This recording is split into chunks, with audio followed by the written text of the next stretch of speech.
24x7 news Bangla আপনারা দেখছেন 15 December. এই মুহূর্তে আমি রয়েছি ক্যালকাটা ইউনিভার্সিটি ইনস্টিটিউট অডিটোরিয়াম, যেখানে যুগলবন্দি সংস্থার এখানে শীতকে আহ্বান করে তাদের একটি সাংস্কৃতিক সন্ধ্যা তারা আয়োজন করেছে, যা আমরা আপনাদের দেখাচ্ছি।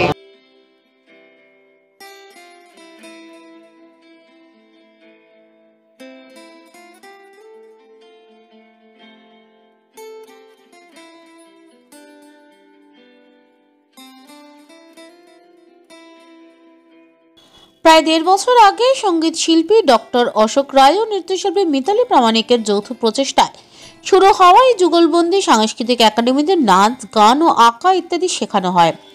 শহরে শীত পড়তে না পড়তেই তাকে বরণ করে নিতে এই একাডেমির 45 জন ছাত্রছাত্রীদের নিয়ে নাচে গানে অনুষ্ঠিত হলো এই সন্ধ্যা।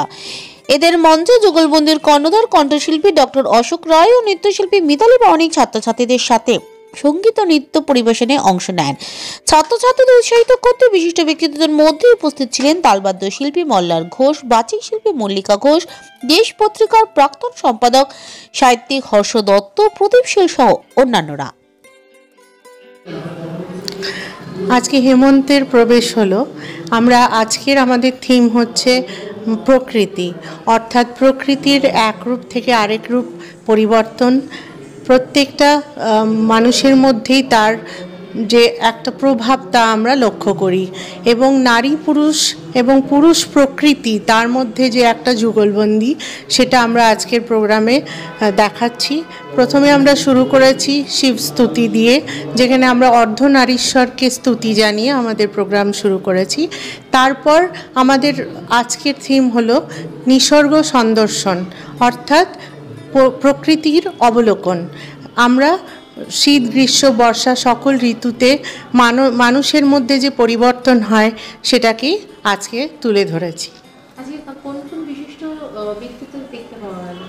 আজকে শ্রী মল্লার ঘোষ, শ্রীমতী মল্লিকা ঘোষ, প্রদীপ শীল দাদা এবং আমাদের দেশ পত্রিকার সম্পাদক মহাশয় আজকে এখানে এসেছিল। আমি সব জায়গায় যা বলি এখানেও তাই বলবো। আমি পেশায় একজন চিকিৎসক, কিন্তু নেশায় একজন সঙ্গীত শিল্পী। সেই জন্য আমার প্রফেশন যদি চিকিৎসাবিদ্যা হয়, তাহলে প্যাশান হচ্ছে সঙ্গীত চর্চা। সেই প্যাশান থেকেই যুগলবন্দি একাডেমির সূচনা। আমি সাথে পেয়ে গেছিলাম শ্রীমতী মিতালি প্রামাণিকের মতো একজন দক্ষ নৃত্যশিল্পী এবং চিত্রশিল্পীকে। আমরা দুজনে মিলে যুগলবন্দি একাডেমি শুরু করি। আমাদের প্রথম দিন থেকেই একটা লক্ষ্য এবং উদ্দেশ্য হচ্ছে সুস্থ ভারতীয় সংস্কৃতিকে আজকের নতুন প্রজন্মের মধ্যে সেগুলোকে প্রবেশ করানো, অর্থাৎ ছোট ছোট বাচ্চারা যেন সুন্দর পরিবেশে নাচ, আঁকা এবং গান এই তিনটেই শিখতে পারে।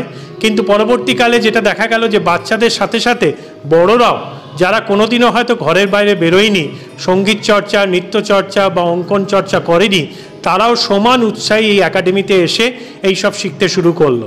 তাই আমাদের একাডেমির পথ চলা মাত্র 18 মাস হলেও এর মধ্যে আমরা অনেক দূর এগিয়েছি, আরও অনেক দূর এগোনোর পরিকল্পনা ও আশা রাখি।